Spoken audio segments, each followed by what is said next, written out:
আমার সকল দর্শক বন্ধুকে দোলযাত্রার শুভেচ্ছা জানিয়ে আজকের ভিডিওটা শুরু করছি। আজকে দেখাবো শঙ্কর মাছের কারি। তার জন্য এখানে মিডিয়াম সাইজের শঙ্কর মাছ নিয়ে নিয়েছি 500 গ্রাম। তারপর এগুলোকে ভালো করে কেটে পরিষ্কার করে ধুয়ে নিয়েছি, আর নিয়েছি দুটো বড় পেঁয়াজ কুচিয়ে নিয়েছি, আর আমি একটু এখানে আলু দেবো তাই আলু কুচিয়ে নিয়েছি, আর নিয়েছি 4টে ছোটো টমেটো। কড়াইয়ে দিয়ে দিচ্ছি পরিমাণ মতো সর্ষের তেল। সর্ষের তেলটা ভালো করে গরম করতে দেবো ওদিকে, আর এদিকে আমি মাছে একটু নুন আর হলুদ মাখিয়ে নিচ্ছি। এরপর মাছটাকে ভালো করে নুন হলুদ মাখিয়ে নিয়ে মাছটা আমি ভেজে নেব। শঙ্কর মাছ এখানে আমি মিডিয়াম সাইজে পেয়েছি তাই নিয়েছি, আপনারা আর একটু বড় সাইজের মাছ পেলে নিতে পারেন। একটু বড় হলে মাছটা খেতে আরও বেশি স্বাদ লাগে, খেতে ভালো লাগে। এরপর মাছগুলো তেলটা যখন খুব ভালো করে গরম হয়ে যাবে, মাছগুলো দিয়ে দু পিঠ উল্টে পাল্টে ভালো করে ভেজে নেবেন। মাছগুলো আমি একটু উল্টে দিচ্ছি, কিছু উল্টে দিয়েছি। এরপর মাছটা আমার ভাজা হয়ে গেলে, এই পাটটা মাছটা মোটামুটি ভাজা হয়ে গেছে, আমি দ্বিতীয়টাও দিয়ে দিয়েছি ভাগটা, এটাও ভাজা হয়ে এসছে। এরপর আমি মাছটা সম্পূর্ণ ভেজে নিয়ে তুলে নিয়েছি। মাছটা দেখে বুঝতে পারছেন যে একটু কড়া করেই ভেজেছি গাগুলো। এরপরে আমি আলুগুলোকে একটু ভেজে নেব। আলুগুলো একটু বেশ এরকম লাল লাল ভাজা হলে আলুগুলোকে তুলে নেবেন। আলুগুলো তুলে নেওয়ার পরে যে কড়ায় অবশিষ্ট তেলটা, তার মধ্যেই দিয়ে দিচ্ছি একটু শুকনো লঙ্কা ফোড়ন, তেজপাতা আর একটু গোটা জিরে ফোড়ন। তারপরে কুচিয়ে রাখা পেঁয়াজটা এর মধ্যে দিয়ে ভালো করে পেঁয়াজটাকে ভাজতে থাকবো। পেঁয়াজটা ভাজতে ভাজতে যদি মনে হয় একটু তেলটা কম লাগছে, আপনারা একটু দিয়ে নিতে পারেন, আমি একটু তেলেতে অ্যাড করেছি। তারপর পেঁয়াজটা যখন দেখবেন একটু ব্রাউন করে এরকম ভাজা হয়ে গেছে, এর মধ্যে 1 চা চামচ আদা বাটা আর 1 চা চামচ রসুন বাটা দিয়েছি। খুব বেশি আদা রসুন পরিমাণ হিসেবে দেওয়া প্রয়োজন নেই, কারণ অতিরিক্ত আদা রসুন হলে ভালো লাগবে না। একটু মিডিয়াম আদা রসুনটা রাখলেই খেতে ভালো লাগবে।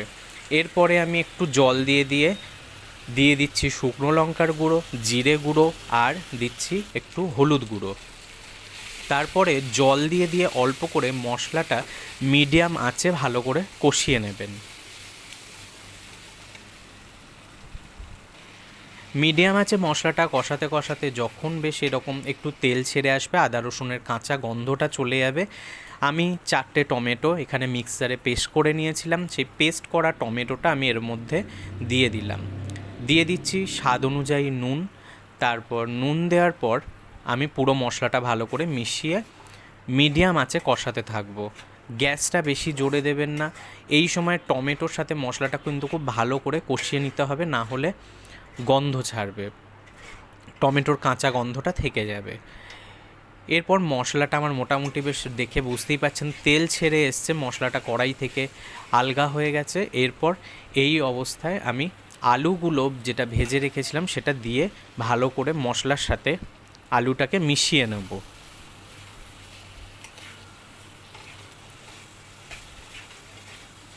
মশলার সাথে আলুটা ভালো করে মিশিয়ে নিতে থাকবেন।